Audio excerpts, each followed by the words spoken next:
And a very good evening. Welcome to the Saturday preview with myself, Dave Massey. Friday night at exactly 8 p.m. we're doing the video. I'm going to keep the video short this week for one or two reasons. One, I don't think there's a great deal of interest in meetings outside of Cheltenham, apart from one race at Hereford, which I'll mention. Doncaster makes no appeal for a bet. And two, I am staying at my friend Becky's house and she's out in the sticks. The internet's already gone down once tonight. Basically, the internet around here is about as much use as 2 tin cans and a bit of string. So a short video should at least be reasonably easy to try and upload. And I covered off a couple of the races at Cheltenham already earlier in it. Well, certainly the Caspian Caviar. We'll come to that. I don't think there's too many bets tomorrow at Cheltenham. A lot of the races have got a nice each way shape to them, but we've seen one or two non-runners today, and I don't know. I think I'd rather just sort of take my chances and have a few small win bets on one or two. One of those, of course, is going to be in the first, the JCB Triumph Hurdle Trial.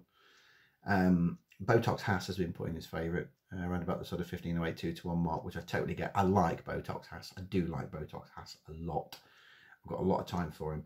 I think tomorrow they'll make more use of Botox Haas because he is a galloping sort. I think maybe last time if they'd gone for him a bit sooner, might have got a bit closer. So I expect him and Hereford of Neil Mulholland's to be pushing on early here, or reasonably early. That's going to help Tremwedge. I think Tremwedge is a good price here at around about 11 to 2, 6 to 1. He went on the eye catches list, those of you that read the punt, after his third to Cerberus at Fairy House last time, where everybody was talking about the front two. For me, it was all about Tremwedge, because the way that he pulled early in that race, you would have fully expected him to fall away at the end, and he did the exact opposite. Actually, he rallied really well after the last, after getting a little bit out of pace between 2 out and 1 out. And I think his jumping can be improved as well. There's a little bit more to come when he picks his feet up. I really like his chances here. It's interesting that they've gone to the trouble of booking Richard Johnson as well for him. Yes, this is, you know, it's a tough looking event, and there's loads in here that are bound to improve. Langadan, 2 from 2 for Dan Skelton. Say the Word will improve. I know he's an outsider at the moment, but he'll be winning races in the spring. Group stage was a relatively easy winner for Alan King on debut, so there are plenty in here. But I do like Tremwedge, and I certainly won't be giving up on him tomorrow. He's worth a bet at around about, as I say, about a sort of 6 to 1 mark. I mean, if you want to play it safe, you can back him each way. I think for me, I'll just be having a small win bet. I've got no interest in the Novices Chase at 12.45.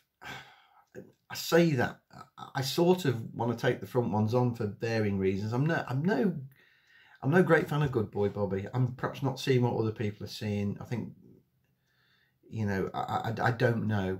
Jury's out on him for me. Beekstown's not impressed with his finishing efforts in a couple of starts. Champagne Platinum, bit to prove. Mr. Fisher going up in trip. They've all got question marks against him. You know, I was half tempted to play Nesta Park at a price, but I'll give the race a swerve. I don't think I particularly want to have a bet. And similarly, the 120, in which I just keep coming back to Destrier, really, for varying reasons. I think a lot of the others are badly handicapped and or out of form, and they've just got question marks against them. My good friend Mr. Roy Delagi was trying to convince me there's a case to be made for Northern Bow on her Happy Diva form from earlier in the year, but I'm not sure I particularly believe that form, to be honest. I just think Destrier's got an awful lot going for him, dropping in grade here, and he's the one. There's probably still some juice in his mark, to be honest. I know he's top weight, but 15.08, if that's your sort of thing. You know, if he drifted a bit, I might be, but again, it's not the sort of one that I tend to put up on the punt. Then we come to the Caspian Caviar. Now, earlier in the week, I've had 2 anti-post bets. I bet both Not That Fouissé and Goodman Pat as win bets. I think 14s and 12s I think I've had. They're now 8 to 1 and 7 to 1 for the race. I've got, you know, 2 of the sort of front 6 in the market. And the more I look at the race, the more I think I'm just going to happy and stick with that. I don't particularly think I want to get involved with anything else at this stage. I know we're getting extra places and what have you, but I've got the value with these two. And the more I look at the race, the more I think one of them, you know, is going to go close. Sapar, you know, for all the reasons that I sort of put out there in the week, you know, Riders on the Storm's now a non-runner, Laylaw's now a non-runner. The race is already starting to sort of take a different shape already.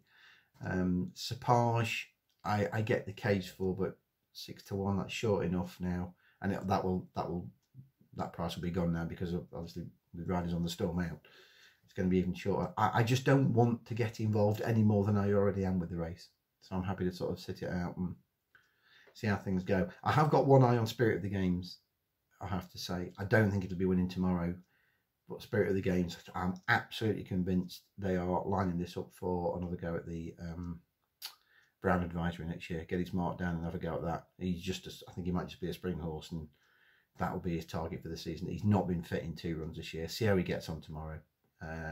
You can argue a case he's too big a price at 33 on some of his form last year, but as I say, I think there's a plan with him, and not that for you say he's definitely the stable's #1. The Albert Bartlett, again, no bet for me.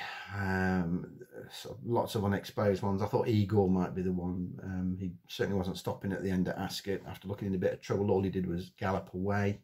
I think maybe going left-handed might bring a bit more out in him, but you can say that for, you know, there's 3 or 4 others here that have all got improvement in them, and the market's probably got it about right. I don't particularly want to get involved, especially with the each way, especially with the possibility of a non-runner and down to 7. So I can leave that. The Unibet is, you know, how many of these are genuinely going to be champion hurdle contenders? I think you know, Pentland Hills, Elixir and Nuts, Call Me Lord, I think are probably the 3 out of it that you can look at and go, yeah, there'd be ones that you'd be interested in if they won and won well tomorrow. And if of those 3, I think Call Me Lord is quite interesting. The general consensus is he's got to go right-handed, but that's yet to be really put to the test.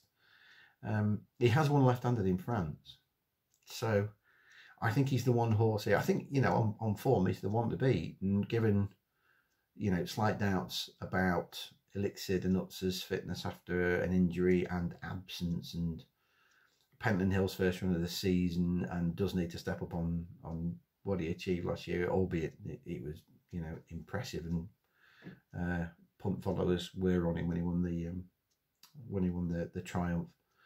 I just think Call Me Lord is possibly the one in this race that could take it apart and look like a champion hurdle contender tomorrow night. I think he's very interesting. But again, do I want to bet it? No, I don't think so. I think I'm happy to sort of sit it out. However, I am quite interested in the mare's hurdle. I don't normally get involved in mare's hurdles. They tend to be a bit of a nightmare. But there are a couple of horses in here that are very interesting. And they're both with the same trainer. Both with Tom Simons. Pont readers will know I do like a bit of Tom Simons. Now we're getting 5 places with quite a few of the books tomorrow for this, which is good because you'll probably need them. It is an open contest. There's plenty you can make a case for. The way I've looked at this is I do think there's going to be pace. There is going to be pace in the race. There's at least sort of 3 of these that I want to go on early. Now, Dana Company could be a different class here. Been putting around about 2 to 1, 9 to 4, and I will grant you she could be the one that takes the race apart. I think she'll come on plenty fitness wise. Though, again, those of you that were reading the Cheltenham notes from November will know I thought she was quite big in the paddock for her debut. She should come on for that, and she could just be class above these. 2 to 1, things can, you know, in a big field, things can go wrong. Listen, there's already been money for River Arrow, and he's going to be, or Share, I should say, is going to be the first selection. The case for River Arrow is a very, very simple one, really. You look at, look at the race last year when she got beaten by half a length by Mamela. She is a couple of pounds lower than that tomorrow. She's got her ground. She needs some cut in the ground. She's coming back to form. She finished second to Silver Eclipse last time. Didn't get beaten. I think she didn't get beaten a length and a half, something like that, off the top of my head. all the sort of stars are aligning for a good run from River Arrow tomorrow. She's got plenty in her favour, and I think she'll go close. So she's already been well bet. 12-1 still fair. I'd have a single figures for this. I'd certainly have a shorter than Indefatigable and Lust for Glory. So, and they're around about 8-9-1. She should be on a par with them. So 12s is still fair, still a fair price.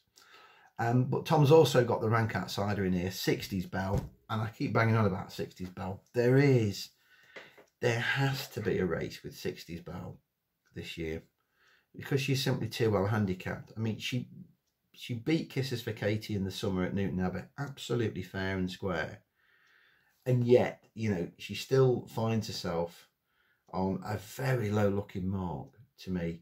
And if you watch her Ascot run back last time, turning into the straight, I held out a bit of hope that we were on a runner, because she travelled pretty well into the race and got herself into the leading bunch as they turned for home, and then really just basically didn't see the trip out. They tried her over 3 miles there and she simply didn't see the trip out. So given that, I'm happy to sort of put a bit of a line through that. Concentrate on her form from spring and summer. As I say, she still looks pretty well treated off a mark of 120 here. She should be bang fit now after a couple of runs this winter too, and I can't resist. I genuinely can't resist a bit of 50-1 each way 5 places with Paddy Power. That just looks wrong to me. I'd probably have a half that price. I think she should be a sort of 20-25-1 chance. I think you're getting great value for 5 places. I really do. I could see her running a big race too. So the Tom Simons pair of River Arrow and 60s Bell in an open race are the two that make some appeal. Quickly mention one then at Hereford as well, the 255, a horse I've been waiting for at Hereford. 3 mile, 1.5 furlong, soft ground in a handicap hurdle, and the stars have all come together for Late Shipment to run a big race tomorrow in that 255. Again, should be some pace on, that will suit. And basically these are her conditions. She wants Hereford, she wants this trip, she wants soft ground, and she runs a race. Every chance tomorrow, I think, of Late Shipment getting another one on the board. Back down now to a very reasonable mark. I think only a couple of pounds higher than his last winning mark. One off 100 at Chepstow in March, off 102 tomorrow. I think this is a fair mark, and the run at Chepstow last time sort of hinted that he was very much on the way back. So I think he'll go well. You're getting extra places with some books as well tomorrow, 4 places in a race where you can, these 14 runners, but you can put the pen through 6 of them without even trying, to be honest. I think you've probably got 7 or 8 runners tops in it. So you're getting each way first 4, and you've got great value there, I really do. Late Shipment is actually my best bet tomorrow. I know we've got Cheltenham on, but I really, the more I saw Late Shipment entered up for this at the beginning of the week, and I thought hopefully the rain will come in. There has already been a bit of money for Late Shipment, and I'd still value it at sort of 8-1, I think. Best of luck then with all your bets over the weekend.